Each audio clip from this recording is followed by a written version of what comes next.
ये मेरे पास आ गया बैटरी,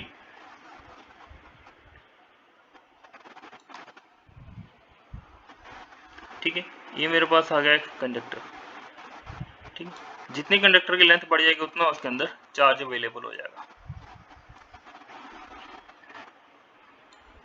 ये मेरे पास कंडक्टर आ गया, ये कंडक्टर आ गया, ये कंडक्टर, राइट। ये मैंने लगा दिया यहाँ पे बल्ब। तो पहले यहाँ पे कुछ लगा लेते हैं, इसको हटा देते हैं, यहाँ पे लगा देते हैं स्विच, ठीक। ये कनेक्ट करो,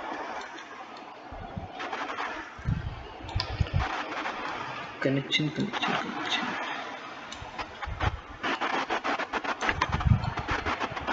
ये हो गया मेरा बल्ब कनेक्ट, ठीक है। अगर मैं स्विच को क्लोज करूंगा तो जो इलेक्ट्रॉन्स हैं वो मूव करना शुरू कर गए और मेरी जो एलईडी बल्ब है वो ग्लो होना शुरू कर। तो this is a common example of a DC circuit. किसकी एग्जांपल है? डीसी सर्किट की, ठीक। अब अगर मैं इसके बीच में कुछ और ऐड करना चाहूँ तो कुछ और ऐड करके देखते हैं।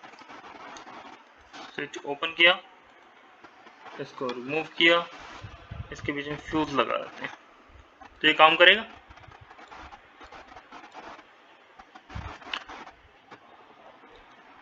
तो fuse is nothing but a safety device, ठीक है। तो फ्यूज को भी रेटिंग बढ़ाते हैं, कोई इशू, कोई फर्क नहीं पड़ेगा इसका, ठीक है। जितनी रेटिंग हाई होगी उतनी करंट बेयरिंग कैपेसिटी उसकी ज़्यादा होगी। अगर इसकी मैं करंट रेटिंग कम कर देता हूँ तो क्या होगा, ये हीट होके ब्लोन आउट हो जाएगा। ये देखो ब्लोन आउट हो गया। अगर मैं इसकी करंट रेटिंग कम रखता हूँ तो मेरा सर्किट जो है वो ऑफ हो जाएगा। फ्यूज को हटाते हैं। अगर मैं यहाँ पे पेपर बिल यूज करूंगा तो ये चलेगा? any kind of paper if I use, तो will it work? क्यों?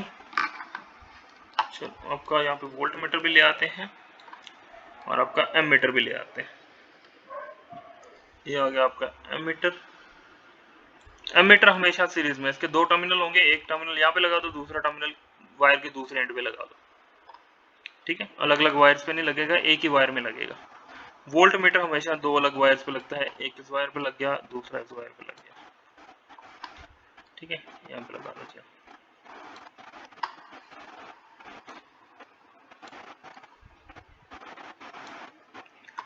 ठीक है जी। अब ये पेपर लगा दिया मैंने, तो ये काम करेगा?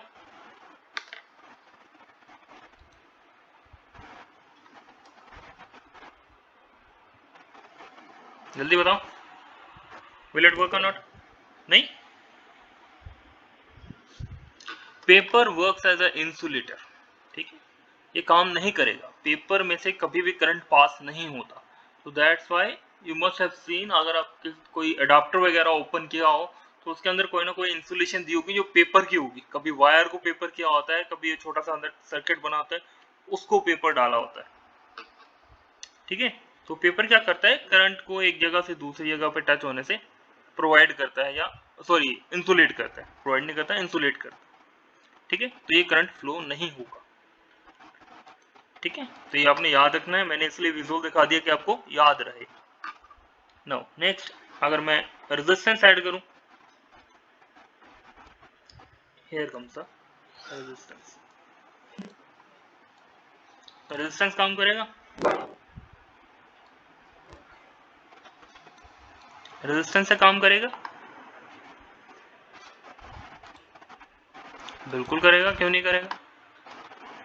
रेजिस्टेंस क्या करता है, करंट को लिमिट करता है, ठीक है। करंट को क्या करता है, लिमिट। सी पहले इसकी डायरेक्शन काफी फास्ट थी, अभी क्या हो गया, स्लो हो गया। तो मैं आपको एक बार इसको जीरो करता हूं, पहले इसकी वैल्यू ऑलमोस्ट। सी करंट की स्पीड है, तो लेट्स सी करंट कितना आ रहा है यहाँ पे, तो ये मेरे पास आ गया 0.90 मिली एम्पियर, ठीक है, 0.90 मिली एम्पेयर इसके अंदर से करंट फ्लो हो रहा है, और पहले कितना है यहाँ पे 0.90। रेजिस्टेंस कितनी है, 0 रखी हुई है मैंने, रेजिस्टेंस यहाँ पे 0 रखी हुई है। जितना करंट एंटर कर रहा है उतना करंट लीव कर रहा है। तो मैं रेजिस्टेंस बढ़ाना शुरू करूंगा, तो लेट्स से मेरे पास 1 ओम की रेजिस्टेंस आ गई, तो 0.90 से कितना रह गया 0.82। कैलकुलेट कैसे किया, V is equal to I into R. ठीक है, आपके पास वोल्टेज है, आपके पास रेजिस्टेंस है, आपके पास करंट भी है, आपके पास एक भी चीज नहीं है तो आप दोनों को मल्टीप्लाई करके या डिवाइड करके यूज कर सकते हो। ठीक है, अभी वोल्टेज अपॉन करंट करोगे तो रेजिस्टेंस की वैल्यू आ जाएगी। ठीक है, तो अभी इसको मैं फिर से रेजिस्टेंस को इंक्रीज करते जाऊंगा। सी करंट इज ड्रॉपिंग, जैसे जैसे रेजिस्टेंस इंक्रीज की करंट शार्पली ड्रॉप करना शुरू कर गया। ठीक है, हायर रेजिस्टेंस अगर मैं कनेक्ट कर देता हूं तो ऑलमोस्ट नेग्लिजिबल करंट हो गया 0.07। ठीक है, और बड़ी रेजिस्टेंस लगा दूंगा तो वो करंट को बिल्कुल रोक देगा, यहाँ पे पोटेंशियल मेरे को और बढ़ाना पड़ेगा तभी करंट पास होगा। ठीक है, तो रेजिस्टेंस क्या काम कर रही है, यहाँ पे करंट को लिमिट कर रही है। ठीक है, आपके जो फैन रेगुलेटर्स होते हैं उसके अंदर यही कंसेप्ट होता है, रेजिस्टेंस के थ्रू हम जो है कंट्रोल करते हैं करंट को। स्पीड कम करते हैं रेगुलेटर से तो क्या होता है, हम क्या करते हैं रेजिस्टेंस ऐड करते हैं उसमें, रेजिस्टेंस ऐड होती है, करंट कम हो जाता है, करंट कम हो जाता है, आपके फैन की स्पीड कम हो जाती है। ठीक है, जितनी स्पीड कम कर दिया होगा उतनी रेजिस्टेंस उसकी बढ़ती जाएगी, उतना फैन आपका स्लो हो जाएगा।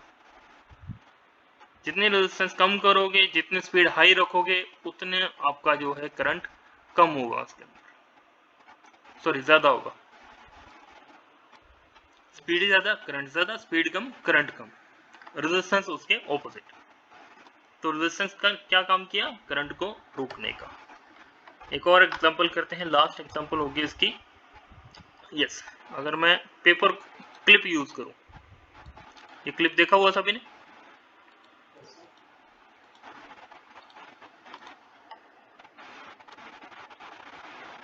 तो ये क्या काम करता है,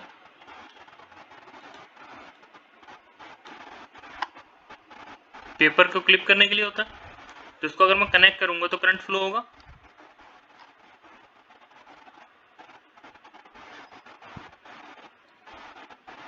करंट फ्लो होगा कि नहीं होगा, बिल्कुल होगा। पेपर क्लिप किसका होता है, मेटल का, तो मेटल का होगा तो करंट फ्लो होगा।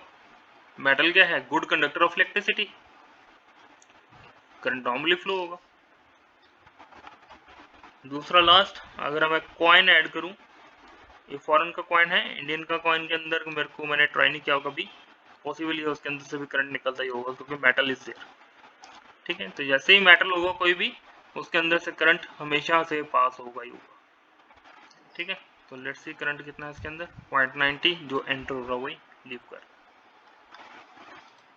तो सी आपको डिफरेंस पता लग गया। ठीक है, अगर मैं पोटेंशियल बढ़ाता हूँ तो उतना ही करंट मेरा बढ़ता जाएगा, पोटेंशियल अगर मैं कम करूंगा उतना ही पोटेंशियल कम हो जाएगा। रिवर्स की डायरेक्शन तो करंट की डायरेक्शन जो है वो रिवर्स हो जाएगी। ठीक है, क्लियर। लास्ट है आज आपका फैराडे लॉज। ठीक है, फैराडेज लॉ जो अभी तक हमने देखे कि नॉर्थ साउथ मेरे पास मैग्नेट होता है जी। ठीक है, तो उसकी फील्ड होती है, ये नॉर्थ और साउथ आ गया, ये इसकी फील्ड आ गई। ठीक है, ये इसकी क्या आ गई, फील्ड आ गई। तो अभी ये मेरे पास कॉपर वायर है। ठीक है, जैसे ही इस कंडक्टर को मैं सॉरी मैग्नेट को इस कंडक्टर के पास लेके आया तो यू कैन सी आपका जो क्या था, बल्ब था, वो ग्लो हुआ, जो वोल्टेज है वो फ्लक्चुएट हुई। क्यों, क्योंकि करंट जो है इसमें से फ्लो हुआ। ठीक है, सी, तो अगर इसको मैग्नेटिक फील्ड को मैं कांस्टेंट रखता हूं तो कुछ नहीं ग्लो होगा, अगर मैं इसको मूव किया तभी आपके पास जो है मैग्नेटिक फील्ड जब तक इस कंडक्टर को कट करते रहेगी, डिस्टर्ब करती रहेगी, तभी आपके पास ईएमएफ जनरेट होगा। अगर ये कांस्टेंट रहेगी तो आपके पास कुछ भी अवेलेबल नहीं होगा। ठीक है, मैग्नेटिक फील्ड और इंक्रीज करनी है तो सी नंबर ऑफ टर्न्स मैंने और इंक्रीज कर दिए।